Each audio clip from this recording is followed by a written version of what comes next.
Alors, rebonjour les amis des couteaux, ici c'est Jean qui vous parle du Québec. Alors, on se retrouve pour une nouvelle vidéo de désassemblage et entretien avec notre ami ici, le Cold Steel AD15 Lite. Alors, on va procéder tout de suite, mais souvent moi-même que j'oublie, là, je vais vous recommander quelque chose. Quand on a un petit peu pas trop confiance, dans le fond, moi, les couteaux Cold Steel, quand je me suis coupé, ça a toujours été avec des couteaux Cold Steel. Alors, ça prend que quelques instants, finalement, même pas une minute, peut-être quelques secondes, dans le fond, pour sécuriser. Regardez, là. On met un petit tape, là, un petit masking tape, tout simplement, là, sur la lame, et on replie, puis comme ça, ben, regarde, on est certain là, qu'on n'aura pas de mauvaises surprises, là, on se coupera pas. Fait que c'est même pas nécessaire là, que ça soit là, appliqué de manière, là, écoutez, ça prend quelques secondes, puis regardez, comme ça, ben, je suis plus sûr de moi, là. Je veux dire, j'ai plus de risque de me couper avec la lame. Donc, c'est juste une pratique préventive de sécurité. Je pense que on pourrait faire ça quand on démonte des couteaux, surtout certains couteaux qui, on estime, sont plus dangereux que d'autres. Alors, le Cold Steel AD15, vous voyez, il y a dans le fond, deux vis. Et il vous laisse pas le choix. C'est vraiment, ça se démonte de ce côté-là, point à la ligne. Et c'est un couteau qui est surdimensionné, comme tous les couteaux Cold Steel, d'une force inouïe. Donc, la quincaillerie va avec, c'est du T10. Donc, la bite, c'est pas T8 comme dans la plupart des couteaux, c'est du T10. Alors, on va procéder tout de suite. On va voir qu'est-ce que ça a l'air en dedans, ce couteau Cold Steel. Alors, le fait qu'il y ait juste deux vis, c'est toujours une bonne nouvelle. Hein? On est toujours un petit peu paresseux. Donc, c'est toujours d'en avoir un peu moins que plus, finalement. Donc, quand je repense au Booker, là, qui en avait 4 ou 5. Alors, vous voyez ici, là, ça vient de... Ça m'a sorti des mains un petit peu vite, là. Donc, vous avez le montant, donc, et les couteaux Cold Steel, vous voyez, c'est sur rondelle de bronze. Donc, ce n'est pas... Et ils vous ont mis même une petite rondelle de Teflon. Donc, c'est ce que je vous disais l'autre jour quand on a démonté le Booker. C'est qu'on voit souvent la petite rondelle de Teflon qui est en accompagnement de la rondelle de cuivre. Ça, c'est un très bon mix, finalement. Ces deux-là ensemble, ça fait normalement un très bon travail. Puis, normalement, la rondelle de Teflon est toujours celle qui va être sur la lame. OK? Donc, ça, c'est pour... Alors, ça va tout simplement comme ça. Et là, ici, vous avez le mécanisme, comme je vous dis, là, qui sert, en fin de compte, pour la barrure. Donc, vous avez ici le trou de lanière, finalement, qui vient... dans le fond, tout ça, j'aurais dû pouvoir vous montrer tout ça avant que ça se démonte tout seul, finalement. Donc, ça devrait être comme ça ici avec le petit ressort qui est à côté en dedans, là, tout simplement. Donc, c'est pas très, très compliqué, là. Alors, c'est sûrement comme ça que ça va. Ça peut pas aller autrement. Alors, on a juste à le remettre, là, puis tout ça va retomber sous tension, finalement. Alors. Ben, je le remettrai plus tard parce que de toute façon, il faut que je le défasse. Alors, vous voyez ici la manière que cette pièce-là est faite. C'est fait extrêmement fort, là. Dans le fond, vous avez un système de double cran d'arrêt. Alors, c'est vraiment très, très fort comme mécanisme. C'est quelque chose là, qui vous laissera jamais tomber. Alors, c'est ce que les amateurs de ce couteau-là apprécient. C'est sa grande, grande force, finalement. C'est un couteau d'une force prodigieuse.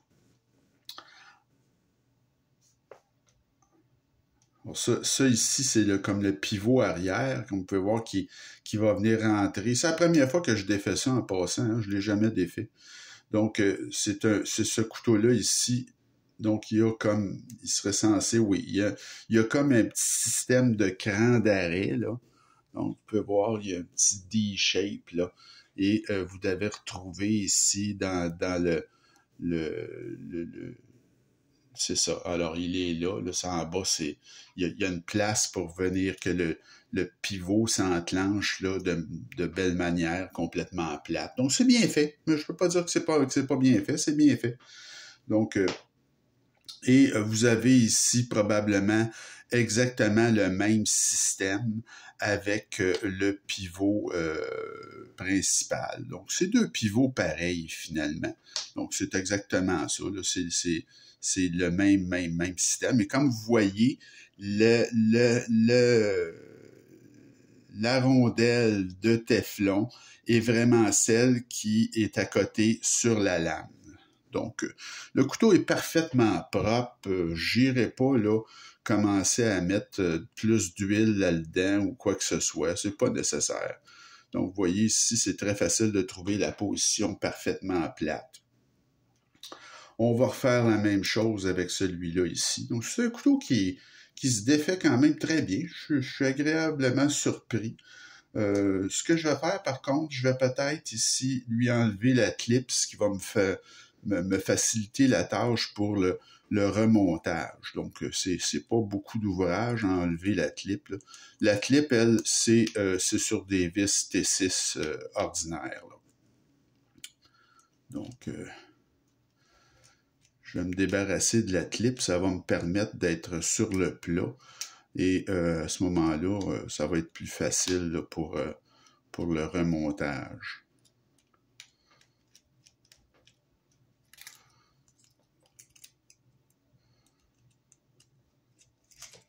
Et voilà. Alors, on met ça de côté. Alors, ça ici, c'est bien à plat. Alors, je vais ici refixer le montant ou le pivot arrière, parce que c'est dans le fond, c'est ça que c'est. Hein?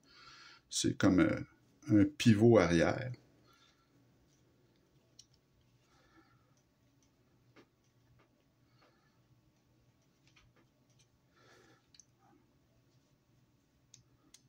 Et voilà.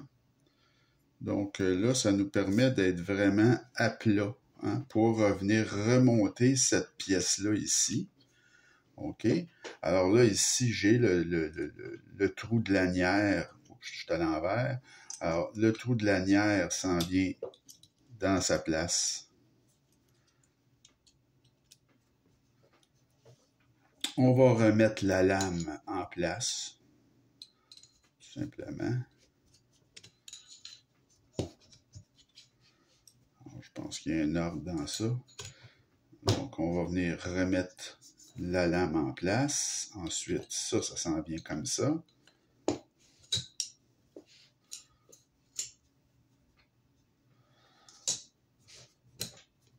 Et voilà. On peut remettre ici, comme je vous ai dit, le téflon qui va toucher. C'est le téflon qui touche à la lame. Ça, c'est toujours standard, ça, je vous dirais. Là, c'est toujours comme ça dans ce genre de construction-là. Et là, ici, ben, c'est de venir remettre la tension sur ce ressort. Donc, vous voyez, ça se fait quand même assez facilement. C'est rien de vraiment compliqué. Et il nous reste tout simplement à reposer les montants. Ça aussi, c'est pas quelque chose de très, très complexe sur ce couteau-là.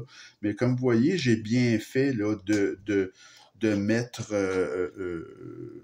un petit masking tape là, sur la lame parce que c'est un couteau qui est, bon, La lame est très grosse, c'est une lame qui est dangereuse. Si vous vous coupez, vous vous manquerez pas avec cette lame-là. J'en ai fait l'expérience, alors c'est préférable de prendre nos précautions. Alors ici, tout simplement, on vient revisser. C'est pas un couteau. Je m'attendais pas à quelque chose de compliqué, mais je vais vous avouer que je suis agréablement surpris. Je trouve que c'est bien construit, malgré que, comme je vous ai souvent dit, c'est vraiment pas mon style de couteau, là. Personnellement, moi, c'est pas le genre de couteau que j'affectionne. Je suis pas le genre de type à aller en camping ou faire des activités qui vont nécessiter un couteau d'une force. Je vois pas vraiment l'intérêt aussi. Si quelqu'un a besoin d'un couteau d'une force prodigieuse, ben qu'il s'achète une lame fixe, tu sais. Je veux dire, c'est pas vraiment nécessaire d'avoir un couteau de cette force-là.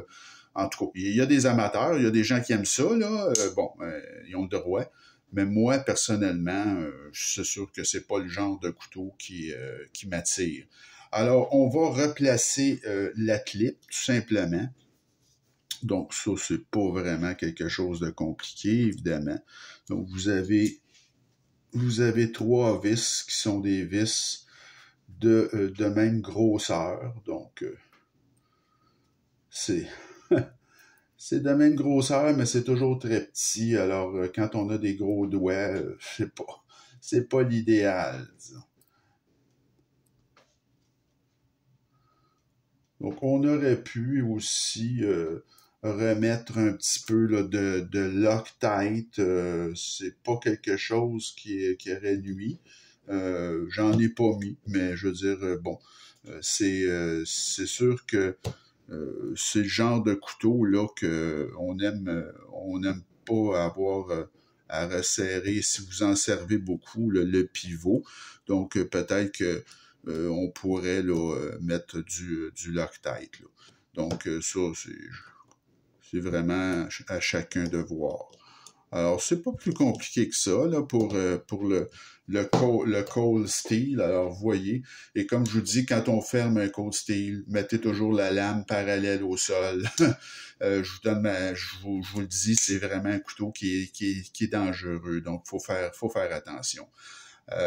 Donc, c'est terminé pour le désassemblage de ce couteau-là. J'espère que ça vous a plu. Alors, c'était notre vidéo de cette semaine. La semaine prochaine, alors, on va revenir à nos anciennes vidéos de présentation parce que j'ai fait l'acquisition de 3 nouveaux couteaux. Et c'est des couteaux qui sont en liste pour couteaux de l'année. Vous allez voir, il y en a qui sont c'est vraiment des couteaux superbes et étonnants même. Et le premier que je vais vous présenter la prochaine vidéo, c'est ce couteau-ci. Donc, c'est un couteau d'une compagnie que j'avais pas de couteau de cette compagnie-là. C'est la compagnie Sencut. Alors ça, c'est pas mal plus mon style de couteau. Alors, vous voyez, c'est un bouton lock. C'est un couteau vraiment formidable. Et ça, c'est vraiment la réponse au CJRB Pyrite. J'avais cru, moi, qu'avec CVV, le Vision, que c'était la réponse au Pyrite, mais non. C'est la compagnie vraiment budget de Wii et CVV qui ferait maintenant, qui initialement faisait des couteaux budget, mais qui maintenant est plus dans le moyen de gamme. Alors, ils ont créé la division Sencut. Et c'est Sencut qui ont sorti ce modèle-là. Ça s'appelle le Serene.